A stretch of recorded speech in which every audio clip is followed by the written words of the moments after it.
Hello student, welcome to एग्रियन। आज का हमारा टॉपिक है IBPS F4, जिसे हम एग्रीकल्चर फील्ड ऑफिसर कहते हैं, जिसके एग्ज़ाम पैटर्न पर हम आपको बताएंगे कि जिसमें हम मेनली आज F4 के प्री एग्ज़ाम के पैटर्न पर आपको बताएंगे कि इसका क्या सिलेबस है, इसके लिए क्या स्ट्रेटजी होनी चाहिए आपकी। इससे पहले मैं आपको बताना चाहूँगा कि F4 का एग्ज़ाम 3 स्टेजेस में किया जाता है। जैसे जिसमें पहला स्टेज है प्री, सेकंड स्टेज है मेन, उसके बाद इंटरव्यू। प्री का नंबर अगर आप देखें तो क्वालिफाइंग मार्क्स होता है, इसमें इसको सिर्फ आपको पास करना है। मेंस और इंटरव्यू का मार्क्स जो है वो फाइनल मार्क्स में जुड़ता है, जिसमें मेंस का जो मार्क्स होता है 80 को नंबर का जो होता है मेंस हो जाता है, और 20 मार्क्स का जो है आपका इंटरव्यू। टोटल ओवरऑल जो टोटल हो जाता है इसका वो 100 मार्क्स हो जाते हैं।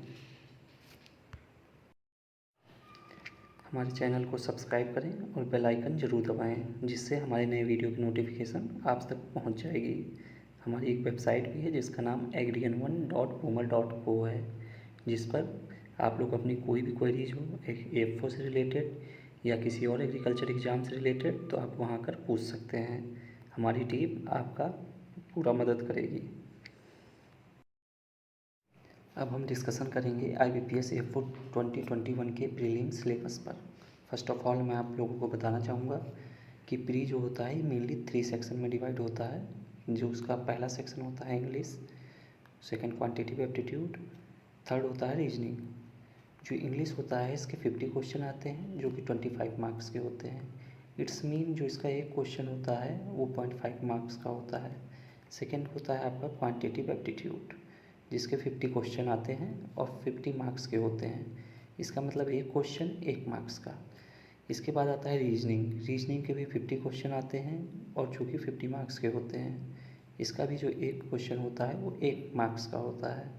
अगर अब हम बात करते हैं टोटल की, तो टोटल जो होता है इसमें 150 क्वेश्चन होते हैं, 125 मार्क्स के होते हैं। टोटल टाइम की बात अगर इसमें की जाए तो 2 आवर्स आपको दिया जाता है।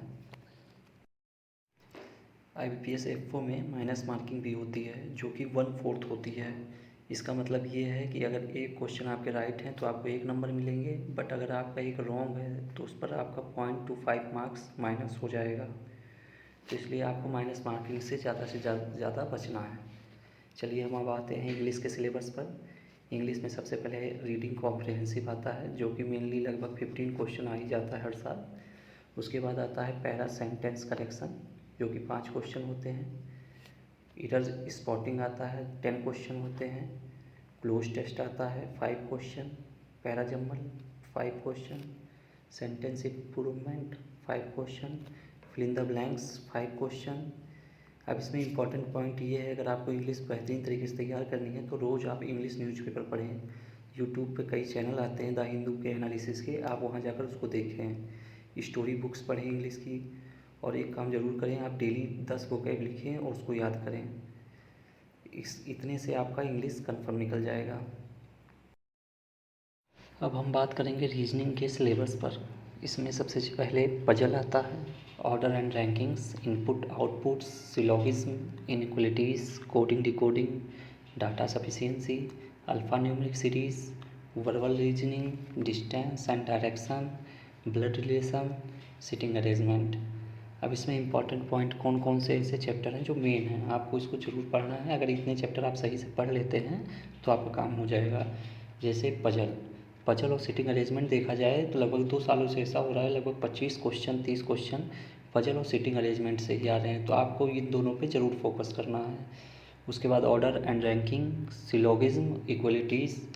जो इनइक्वलिटीज़ है और सिलोगिज्म है, इसमें से पाँच पाँच क्वेश्चन जरूर आता है इन दोनों में से किसी, चाहे सिलॉग आ जाए चाहे इनइक्वलिटीज़ आ जाए। अल्फ़ा न्यूमेरिक सीरीज़ है, फिर इनपुट आउटपुट है। तो इतने चैप्टर आपको ज़रूर ध्यान देने हैं।